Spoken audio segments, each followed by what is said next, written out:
Ат бакса болобу, көкпөр ойнош үчүн, сооп болобу, ошондой кылса кененирээк айтсаңыз жакшы болот. Интернетке кирсеңиз, көкпөрү арамбы деген мен узун макалам бар. Негизи көкпөрүнүн тартиби менен сүннөт болот да.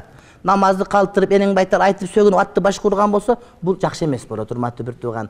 Тартиби менен намазды калтырып, ибадатты калтырбай, ошону биринчи иш кылып албай, эгер тартса тартиби менен болсо, анда жакшы болот. А тартиби жок болбойт. Бул боюнча Фазлул Хайли деген китеп бар. Мен Саудияда жүрүп алып келген элем.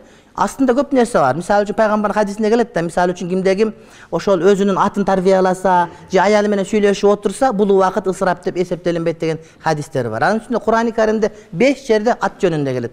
Галдараган жанагы дешек арабаш аттар эмес, балким жакшы аттар, туягынан учкун чачыраган жылкылар, душманга коркпой кирген жылкылар деген мындай бир улак ачып тургандар пазилет жылкылардын пазилетин айткан да. Демек ошондой жылкыларды минип, ошолорго үйрөтүп тарбия берген бул жаман деле эмес, бирок бул негизги максат болуп калбаш керек.